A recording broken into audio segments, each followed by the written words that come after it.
Baik, di sesi kali ini kita akan membahas perpindahan panas yang melibatkan perubahan fasa. Materi ini diambil dari chapter ke-7 buku Heat and Mass Transfer in Biological System karangan Asim Kadata. Capaian yang diharapkan dikuasai pada sesi kali ini adalah mampu menjelaskan proses pembekuan biomaterial pada suhu gradual bertahap dibandingkan dengan suhu tetap. Mampu menjelaskan pembekuan pada material selular yang bergantung pada laju pembekuan. Kemudian mampu menjelaskan perubahan karakter termal dan fisik selama pembekuan atau freezing. Lalu mampu menghitung waktu untuk proses pembekuan jaringan hewan dan tanaman pada ukuran tertentu. Beberapa kata kunci yang digunakan dalam membantu memahami beberapa materi dalam bahasan ini adalah panas fusi atau panas laten, depresi atau penurunan titik beku, pengawetan cryogenik, zona banyak atau messy zone pada biomaterial yang dibekukan, lalu tekanan uap atau vapor pressure, evaporasi, peningkatan titik didih, evapotranspirasi. Materi ini diambil dari chapter 7, yaitu pembahasan terakhir dari rangkaian pembahasan perpindahan panas. Energi yang diperlukan untuk perubahan fasa menggunakan karakter material yang disebut sebagai panas laten. Jadi energi yang digunakan untuk perubahan fasa adalah panas laten. Baik itu membuat dia berubah fasa dari padat menjadi cair atau disebut fusi, atau dari cair menjadi gas yang disebut sebagai panas laten evaporasi. Sekarang bagian pertama akan membahas proses freezing dan pencairan.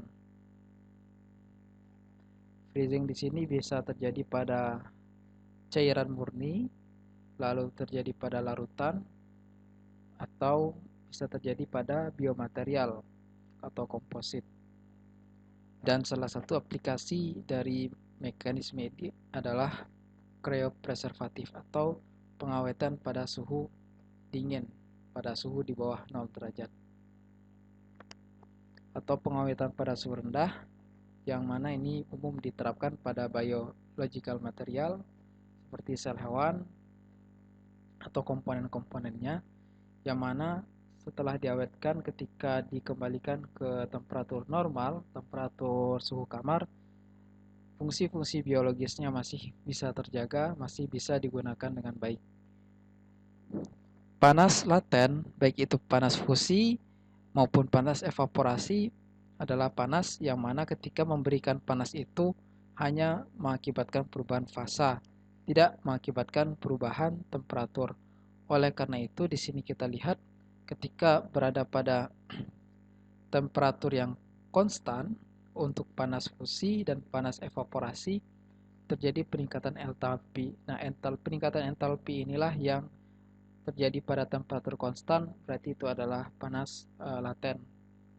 Ketika entalpi itu digunakan atau diberikan dan mengakibatkan perubahan temperatur, seperti di sini ada peningkatan temperatur ketika entalpi itu berubah, maka itu bukan panas laten melainkan panas sensibel. Dan ini telah kalian pelajari di materi neraca energi di mata kuliah neraca massa dan energi. Sekarang kita akan tinjau konsep perubahan fasa ini untuk senyawa atau cairan yang murni. Untuk proses pembekuan, tahapan pembekuan terjadi dimulai dari proses pendinginan yang sangat dingin, sehingga hingga di bawah titik beku terjadi nukleasi atau pembentukan partikel-partikel es, yang mana partikel itu akan semakin besar sehingga membentuk kristal, dan kristalnya pun akan semakin menjalar ke seluruh cairan sehingga semuanya menjadi es atau maturasi. Suhu saat kristal terinisiasi belum pasti karena tidak selalu tepat di 0 derajat Celcius ya untuk air murni. Air umumnya dingin hingga di bawah derajat 0 derajat Celcius sebelum mengalami pembekuan, yang mana ini disebut sebagai supercooling atau undercooling.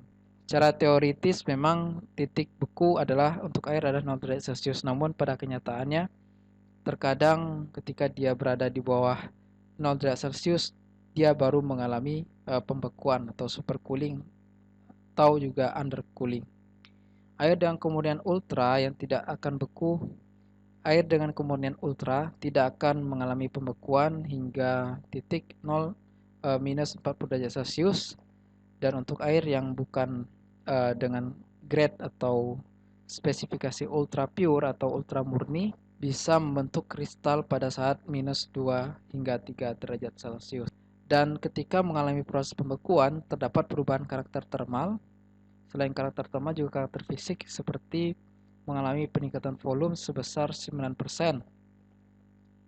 Dan fenomena ini mengakibatkan perubahan karakter material di mana apabila air itu menjadi salah satu komponen penyusunnya. Seperti tanah umumnya mengalami keretakan ketika proses pembekuan, di mana pada saat suhu turun, tegangan permukaan air dalam tanah itu akan meningkat. Sehingga ketika tegangan permukaannya meningkat, pergerakan air yang semula didominasi oleh gerakan konveksi akan menjadi dipengaruhi oleh gerakan dipengaruhi oleh viskositas atau kapilaritas. Akibatnya pergerakan uap air dari zona hangat terjadi pergerakan zona air uap air ya dari zona hangat ke zona dingin ya, di mana zona hangat itu tekanannya lebih tinggi dibandingkan dengan zona dingin.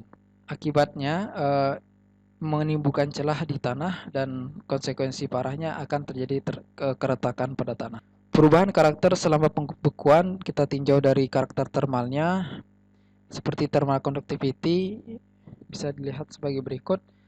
Untuk es itu konduktivitas termal lebih tinggi dibandingkan air biasa.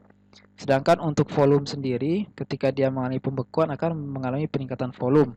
Lalu untuk panas spesifik itu sendiri akan mengalami penurunan ketika dia mengalami perubahan menjadi es. Sedangkan untuk dielectric loss atau titik dielectric yaitu kemampuan untuk menyerap gelombang elektromagnetik. Ketika sudah mengalami bentuk es, air akan mengalami kehilangan fungsi dielectricnya. Dia tidak mampu lagi menyerap gelombang dengan dengan frekuensi 2450 MHz. Sekarang kita tinjau proses pembekuan larutan. Yang tadi sebelumnya adalah kajian cairan murni, sekarang adalah pembekuan larutan, di mana di situ lebih dari satu komponen, yaitu tadi dari pelarut dan yang terlarut. Hubungan empiris yang bisa diperoleh untuk mengetahui titik beku apabila cairan tersebut dalam kondisi dalam bentuk campuran atau larutan sebagai berikut, di mana delta HF adalah panas laten pembekuan suatu cairan murni yaitu A, TA0 adalah suhu beku cairan A dalam kondisi murni, TA adalah suhu beku A pada larutan, jadi dalam kondisi tercampur dengan fraksi A yang diketahui, yaitu XA adalah fraksi mol dan Rg adalah konstanta gas ideal. Dalam keadaan encer, hanya ada A dan B dalam satu larutan, di mana B adalah zat yang terlarut, maka persamaan di atas bisa dituliskan dalam bentuk lain sebagai berikut, di mana ln XA diganti menjadi 1 kurang XB. Karena ada di dalam larutan itu hanya ada dua komponen, pelarut dan yang terlarut, maka total fraksi sama dengan 1.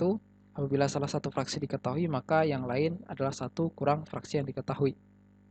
Karena nilai XB itu saat encer, artinya dia sangat kecil, jauh lebih kecil atau mendekati 0, maka nilai ln bilangan yang sangat kecil itu hampir sama dengan nilai bilangan itu sendiri. Ya, itu adalah hasil teorema. Itu adalah aturan atau teorema secara matematikanya. Dan pendekatannya adalah ketika temperatur larutan untuk titik beku dan temperatur titik beku pada saat dia murni itu tidak mengalami perbedaan jauh, maka TA0 dikali TA itu bisa didekati sebagai nilai TA0 kuadrat. Dan persamaan di atas bisa dibuat dalam bentuk sederhana sebagai berikut. Lalu XB tadi didefinisikan dalam bentuk molalitas, di mana M di sini adalah rasio atau mol zat terlarut dibagi dengan massa dari pelarut. Oleh karena itu, delta TF atau depresi titik beku atau freezing point depression atau penurunan titik beku akibat perubahan dari larutan murni ke cairan murni ke larutan atau campuran adalah sebagai berikut. Dan ketika konstanta selain dari molalitas semuanya itu adalah konstanta, apabila semua konstanta itu digabung menjadi satu konstanta, maka hubungan depresi atau penurunan titik beku terhadap molalitas itu berbentuk fungsi yang linear, di mana Kf di sini adalah konstanta kiroskopik. Dan di sini bisa kita lihat skema proses pembekuan suatu larutan ketika pada temperatur minus 2 derajat Celcius kita masih melihat proporsi air di dalam satu campuran ini. Ketika semakin dingin hingga mencapai minus 10 derajat Celcius, sebagian dari fraksi air mulai berubah menjadi es.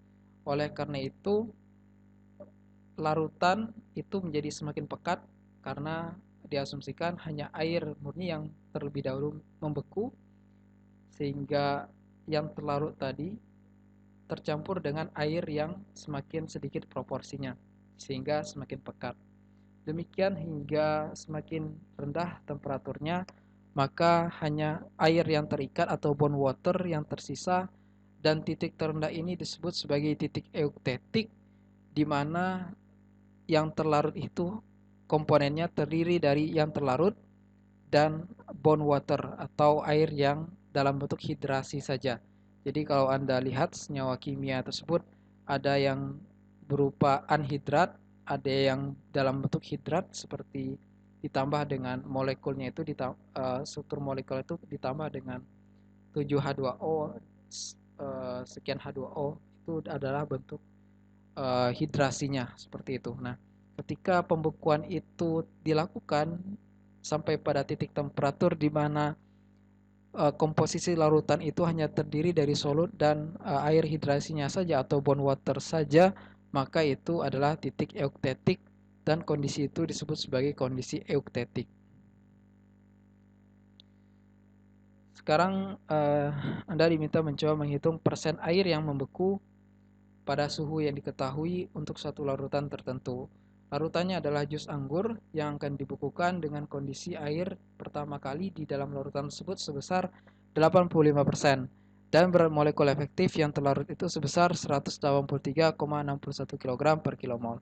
Diketahui panas laten air sebesar 334 kJ per kilogram dan berat molekul air adalah sebesar 18,15 kg per kilomol. Diketahui bahwa zat terlarut itu tidak beku, maka prediksi persen air awal yang terbekukan dalam larutan jus itu ketika suhu diturunkan hingga minus 6 derajat Celcius. Hal yang sama apabila minus 15 derajat Celcius, hitunglah persentasi air yang dibekukan. Apabila persen air di awal yang semulanya 85% itu menjadi 50%, apakah jawabannya berubah untuk 6 derajat Celcius dan 15 derajat Celcius? Jika tidak, kenapa? Penyelesaiannya di sini adalah menggunakan persamaan yang tadi kita gunakan, yaitu untuk proses pembekuan larutan dalam menentukan titik didih larutan, titik beku larutan. Di sini larutannya adalah jus anggur dan pelarut murninya adalah air. Dan di sini ln X-nya adalah ln X dari air atau fraksi air. Dan ini bisa disubstitusi dengan nilai-nilai yang telah diketahui seperti panas latennya itu diketahui, tinggal dikonversi menjadi joule per mol. Lalu diketahui konstanta gas idealnya 8,314. Lalu temperaturnya untuk air murni itu temperatur titik beku teoritisnya adalah 0 derajat Celcius. Dan di sini yang ingin kita cari ketika dia diturunkan hingga 6 derajat Celcius, berarti 6 derajat Celcius ditambah dengan 273, sehingga hasilnya adalah 267 ya. Dan diketahui di sini fraksi air dihitung dengan jumlah yang ditanya di sini adalah fraksi air yang menjadi S ya atau X. Di sini X, dan fraksi, dan itu terhitung di dalam fraksi air ya di sini. Di mana fraksi air itu adalah jumlah air yang ada di sistem dibagi dengan jumlah larutan. Karena diketahui di sini hanya persentasenya saja, maka jadikan basisnya adalah 100 sehingga nilai fraksinya bisa diketahui. Jadi karena ini adalah fraksi sehingga kita tidak perlu tahu secara spesifik berapa volume dari larutan itu total. Seperti itu, larutan secara totalnya. Jadi X di situ adalah fraksi air yang tertinggal ya. Jadi fraksi air yang tertinggal di sana. Kemudian diketahui bahwa persentase dari yang terlarut itu adalah 15%, sehingga di sini nilainya adalah 15. Dan ini ada presentasi berat, ketika dibagi dengan presentasi berat dibagi dengan berat molekul akan menjadi presentasi mol di sini, sehingga totalnya akan menjadi fraksi mol. Di sini setelah dilakukan substitusi, maka dihitung bahwa X-nya 23,98. 23,98% itu adalah jumlah air yang tersisa, sehingga apabila kondisi awalnya adalah 85% dan setelah suhu minus 6 derajat Celcius, air yang tersisa adalah 23% atau 24%, maka yang membeku adalah selisih dari kondisi awal dan kondisi air tersebut, sehingga terhitung yang membeku adalah sebesar 71,8%. Langkah yang sama diterapkan apabila temperaturnya itu minus 15 derajat Celcius dan didapatkan bahwa yang membeku itu sebesar 89,6%. Nah, ketika untuk kadar air awalnya diganti yang sebenarnya 85% menjadi 50%, maka kita melakukan modifikasi pada nilai-nilai yang kita substitusi tadi, tentunya akan mengubah nilai hasil. Dan diketahui bahwa nilai persentasinya akan lebih rendah dibandingkan dengan kondisi awal di mana kelarutan murninya di mana proporsi air pada larutan itu sebesar 85%. Sekarang kita meninjau proses pembekuan pada biomaterial. Dalam hal ini adalah jaringan selular atau selular tisu ya. Nah, di sini mekanismenya adalah pembekuan pada jaringan tanaman itu dimulai dari struktur selular ya. Jadi kita meninjau pembekuan jaringan dan itu dimulai dari struktur selular. Sel memiliki membran semipermeabel tempat masuknya air dan molekul lain ke dalam sel, dan dalam pembekuan air cairan intraselular dan ekstraselular mencapai titik beku. Nukleasi S diasumsikan dimulai dari bagian ekstraselular terlebih dahulu, karena bagian ekstraselular yang terpapar udara dingin atau proses penarikan panas terlebih dahulu. Kemudian bagian yang belum beku akan menjadi lebih pekat. Terdapat komponen sel yang tidak beku karena keberadaan membran plasma yang membatasi atau memblok pertumbuhan kristal es di dalam sitoplasma. Oleh karena itu, karena di dalamnya menjadi sangat pekat sekali, mengakibatkan perbedaan tekanan osmotik ya. Oleh karena bagian dalam jadi mengakibatkan perbedaan tekanan osmotik, sehingga bagian dalam itu karena tidak membeku, maka potensial air menjadi lebih besar di dalam, karena di luar airnya itu mengalami pembekuan. Oleh karena potensial air di dalam lebih besar, maka air akan mengalir keluar.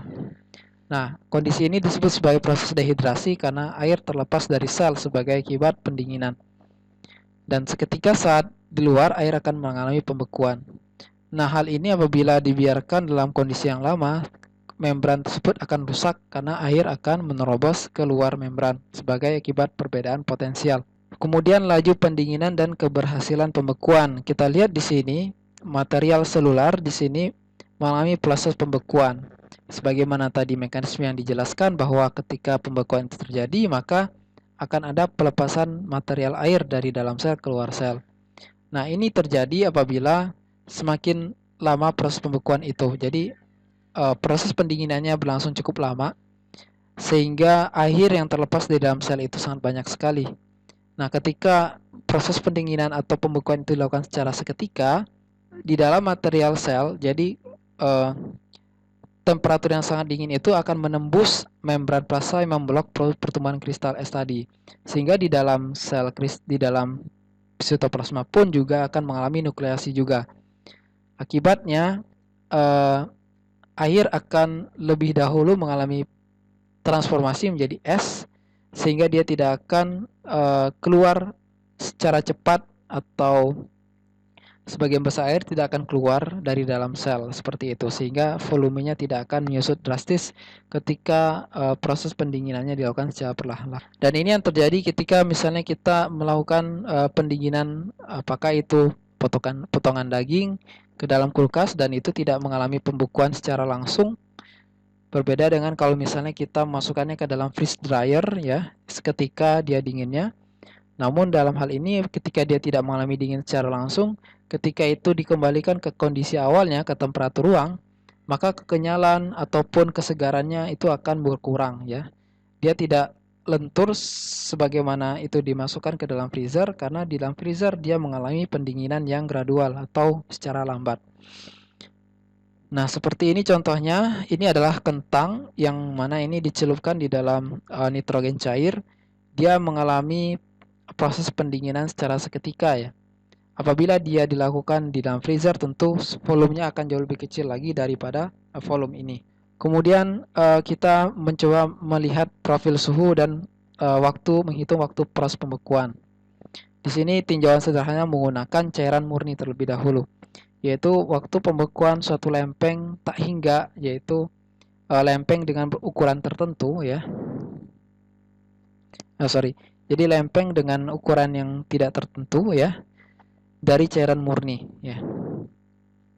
Jadi di sini terdapat suatu lapisan cairan yang kita tinjau dalam bentuk lempeng di mana pada sisi terluarnya itu terekspos oleh udara yang sangat dingin sehingga mengakibatkan bagian terluarnya itu akan mengalami pembekuan terlebih dahulu. Dan proses itu akan merambat ke bagian yang lebih dalam. Dan material ini atau lapisan ini berbentuk simetris sehingga yang di sini yang kita tinjau itu adalah salah satu bagiannya saja dan bagian yang lain akan diperlakukan sama, tinggal dikalikan dengan 2. Nah, di sini kita lihat salah satu solusi praktis yaitu dikenalkan oleh Planck yang disebut sebagai Planck solution. Kedua sisi, karena ini merupakan lapisan yang simetris ya, di kedua sisi temperatur pada saat X tak hingga adalah T tak hingga. Panas laten yang dihasilkan di antar muka rezim beku dan tidak beku hilang pada lapisan beku. Jadi di sini di antara frozen region dan unfrozen region di sini di antar mukanya panas latennya akan hilang karena dia sudah membeku. Namun karena setelah dia membeku, nilai konduktivitas di es itu akan lebih tinggi daripada cairan. Namun nilai absolutnya tetap kecil ya karena temperatur keseluruhannya yang kecil di sini. Laju perpindahan panas pada lapisan beku sangat rendah sehingga bisa didekati dengan kondisi pseudo semu atau tunak. Karena perpindahan panasnya yang rendah di sini sehingga bisa didekati mekanisme konduksi yang melewati zona atau rejim yang beku ini. Karena pembekuan ini akan bertambah ketebalannya, namun karena pertambahannya lambat maka dekati dengan pseudo tunak. Nah, ini asumsi ini adalah agar bisa menggunakan solusi Planck. Nah, bagaimana solusi Planck itu nanti akan kita lihat di slide berikutnya. Nah, asumsi-asumsi lain yang digunakan agar solusi Planck tadi berlaku adalah pada saat awal semua material itu berada pada titik beku. Jadi Tm di sini adalah titik bekunya. Jadi kalau misalnya air itu titik bekunya 0 derajat Celcius, maka ini adalah 0 derajat Celcius. Namun ini memang belum membeku. Semua material itu membeku pada satu titik beku. Jadi apabila di sini adalah cairan yang larut atau larutan, maka di situ titik bekunya dianggap sama dengan larutan itu sendiri atau cairan murni. Konduktivitas termal pada bagian beku itu konstan ya, karena asumsi pseudo steady state. Nah, jadi ini asumsinya di mana energi yang datang dari panas laten yang dilepas pada saat titik beku yaitu sebagai berikut: panas laten dikali dengan perubahan volume ya, atau panas laten dikali dengan massa per waktu. Di sini A dikali dengan jarak adalah volume, lalu dikali dengan densitas itu adalah massa. Jadi penebalan ini semakin tebal ketebalannya, maka semakin besar pula massanya. Ketika semakin besar massanya, maka itu dikonversi menjadi volume, maka bentuknya menjadi seperti ini. Jadi Q adalah energi per satuan waktu. Namun ketika dia sudah menjadi padatan, dia akan berpindah secara konduksi ya pada saat antar fasa, antar muka di sini.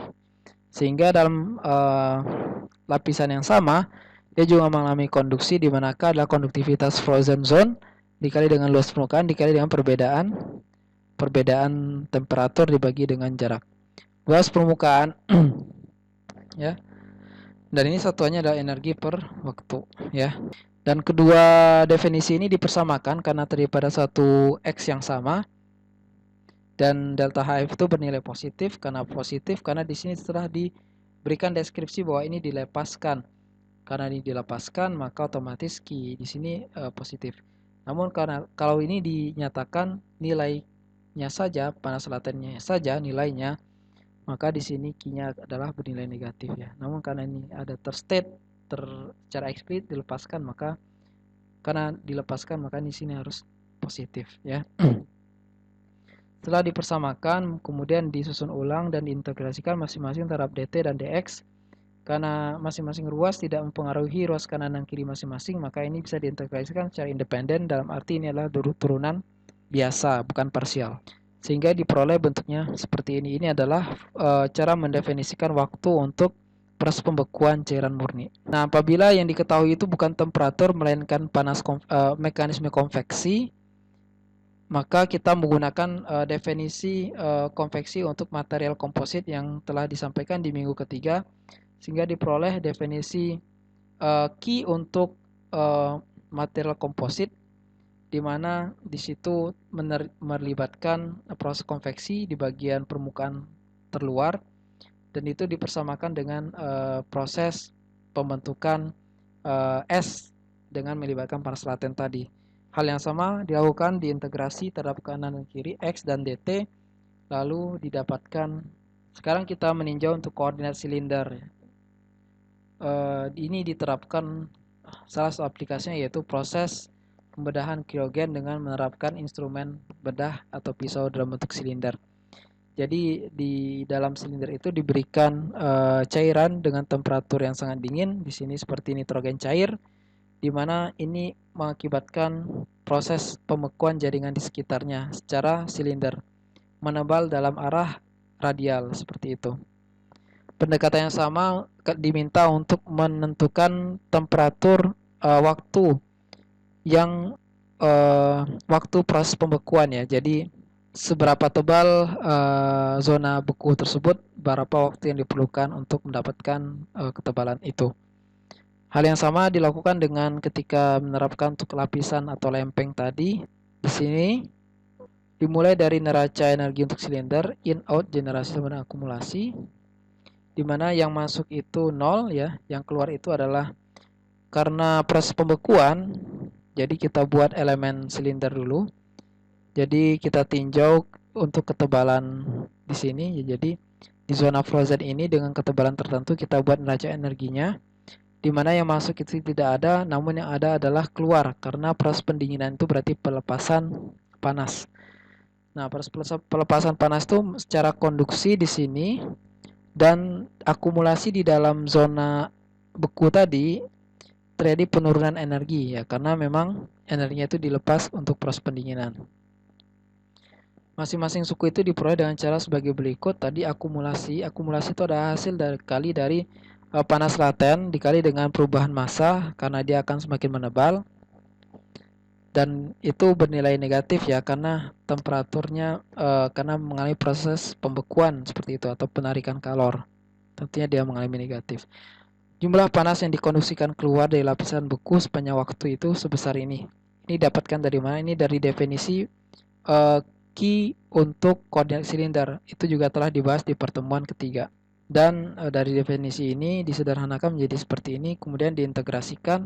Setelah diintegrasikan kita akan dapatkan bentuknya seperti ini. Dan rangkuman yang telah kita hitung, kita turunkan bersama adalah untuk geometri silinder, untuk geometri slab atau lempeng, kemudian untuk silinder. Namun silinder ini untuk yang di kolom kedua, di mana di situ penebalannya ke arah keluar, bukan ke arah ke dalam, dan demikian pula untuk koordinat spherical ya. Jadi di sini diberikan hasilnya langsung. Kita akan melihat pembukuan biomaterial. Tadi adalah pembukuan cairan murni. Sekarang kita lihat pembukuan biomaterial, di mana untuk biomaterial itu sendiri, selain zona yang beku dan zona tak beku, ada zona transisi yang disebut sebagai Musi zone di sini atau zona benyek, di mana material di sini tidak termasuk ke dalam frozen dan tidak juga unfrozen di antaranya transisi. Nah, proses ini apabila kita tinjau dalam grafik yang mencerminkan perubahan temperatur terhadap waktu, A dan B itu A adalah zona dari frozen, B adalah zona musi. Di sini kita lihat perubahan temperaturnya. Jadi pada saat 10 derajat Celcius dia akan mengalami penurunan oleh panas sensibel. Pada saat 0 derajat Celcius dia mulai mengalami frozen ya. Frozen hingga dia semuanya menjadi es pada bagian frozen itu dan akan terus mengalami penurunan temperatur hingga minus 10 derajat Celcius. Minus 10 karena temperatur bagian cool fluidnya itu atau theta hingga itu bernilai minus 10. Kalau untuk bagian masih zone-nya itu mengalami penurunan secara gradual karena berada pada kedalaman yang lebih jauh. Namun dengan pola yang sama seperti itu. Yang mana masih zone itu nanti juga akan mengalami akan berubah menjadi zona yang beku. Nah, persamaan yang kita gunakan di sini karena transfer panasnya itu ketika dia sudah beku itu akan menjadi transfer secara konduksi. Di sini menggunakan konduksi, di sini sama dengan perubahan massa atau perubahan energi itu yang berubah terhadap waktu di sini ya. Di mana di sini menggunakan kapasitas campuran yang melibatkan spesifik yang juga mencakup zona benyek, yang mencakup juga panas sensibel dan panas laten. Jadi kapasitas biasanya kalau kapasitas panas itu untuk menghitung energi sensibel saja, jadi peningkatan temperatur. Namun CPA di sini adalah capacity apparent atau yang tampaknya di situ adalah yang B di sini ya, yang B. Dan itu didefinisikan yang mencakup sensibel dan laten. Dan itu merupakan perubahan entalpi terhadap temperatur ya. Lalu di sini bagaimana cara praktisnya adalah menghitung waktu dan ketebalan yang bisa dihasilkan dalam kurun waktu tertentu untuk biomaterial ya, bukan untuk cairan. Nah, di sini tinggal mensubstitusi panas latennya yang tadi menggunakan panas laten cairan, di sini menggunakan panas laten biomaterial, di mana itu dihitung dari panas laten air dikali dengan fraksi air pada biomaterial tersebut. Sekarang kita masuk pembahasan evaporasi. Nah, evaporasi itu adalah proses pelepasan air sebagai akibat air di permukaan memiliki energi kinetik yang lebih tinggi dibandingkan dengan air pada lapisan bagian bawah. Bagaimana energi kinetik di atas itu lebih tinggi? Misal perlakuan temperatur, bisa perlakuan hembusan udara. Nah, dan itu proses itu sangat penting pada fenomena biologis seperti permukaan daun, pada kulit makhluk hidup, kemudian permukaan tanah. Dan flux uap air itu dihitung dari suatu konstanta perpindahan massa dikali dengan perbedaan konsentrasi antara konsentrasi yang jenuh pada temperatur tersebut dengan konsentrasi aktualnya pada permukaan cairan tersebut ya. Dan flux energi itu dihitung dari flux uap air ya. Dihitung dari flux uap air sehingga dua persamaan itu dihitung secara terintegrasi. Sekarang kita tinjau sistem tanaman. Sistem tanaman yang mengalami evapotranspirasi, yaitu evaporasi dan transpirasi secara bersamaan. Dan di sini persamaan yang digunakan itu ada persamaan Penman, dan ini melibatkan transfer massa, sehingga di-keep dulu nanti dan akan dibahas atau disinggung ketika kita juga membahas perpindahan massa. Evaporasi di hutan itu terjadi di permukaan basah, di permukaan tanah, di daun ya, atau di matriks-matriks padat. Dan evaporasi pada permukaan basah itu bergantung pada kondisi kesetimbangan ya, di mana pada temperatur tertentu nilai cairan dan uapnya berada pada satu titik yang konstan. Kemudian demikian pula hal yang sama untuk evaporasi larutan. Dan untuk evaporasi larutan itu konsepnya sama dengan proses pembekuan, di mana itu terhubung dengan kondisi ketika larutan itu dalam kondisi murni, di mana B itu adalah yang terlarut dan yang A itu adalah pelarut ya.